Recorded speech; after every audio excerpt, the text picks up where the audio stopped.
Our task was to create a music video alongside a digipack and magazine advert. We created a video in the indie rock genre using the song Whatever It Takes by the Imagine Dragons. Whilst creating our video, we wanted to focus on creating a conventional video, primarily focusing on genre style. After researching videos within the indie rock genre from other artists such as Coldplay and Oasis, we found it was conventional to have an abstract live performance video featuring 2 lines of action. Our music video challenged this slightly as it featured a very little amount of the second line of action.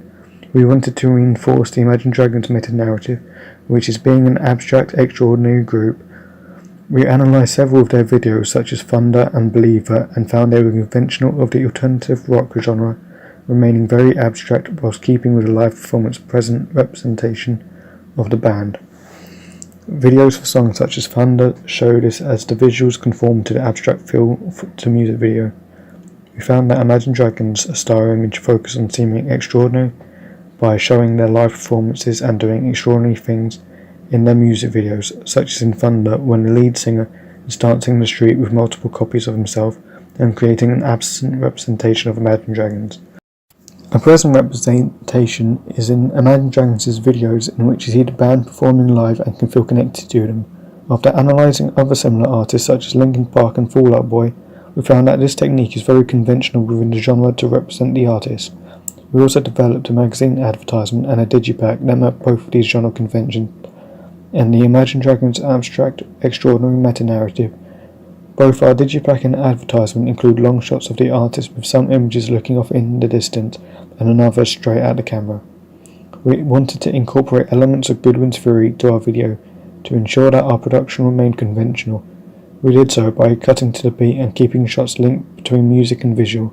Some examples of this are the opening when the slow tempo of the video matches the slow tempo of the song, and the fast cutting rate of the chorus matches the fast tempo of the song. To give the audience an emotional insight on the artist's feeling, we had certain shots of the lead singer in a dark room alone, looking isolated.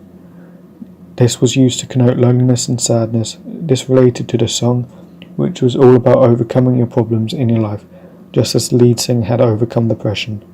We also used these shots to create a binary opposition, and at the beginning of the video we see Sam raise his head in the dark, but towards the end of the song he lowers his head once again. Our media texts are polysemic and have multiple readings. The preferred reading is that our main character, played by Sam, is alone and finds company in the music that he performs. Throughout the music video, our narrative remains very abstract with no clear story, but the base idea is there. This was done so that the audience can read into it more than one way and connect it to themselves. The narrative shows the main character, played by Sam, alone and looking upset, but when he is singing, he is seen smiling and happy.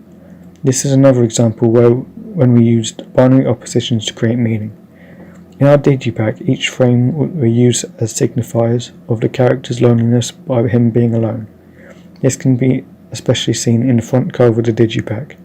In conclusion, our production provides a video digipack and advertisement which is conventional of both the alternative rock genre and the meta-narrative of Imagine Dragons, incorporating a variety of theories to our productions, conveying an abstract video about overcoming your life problems and carrying on.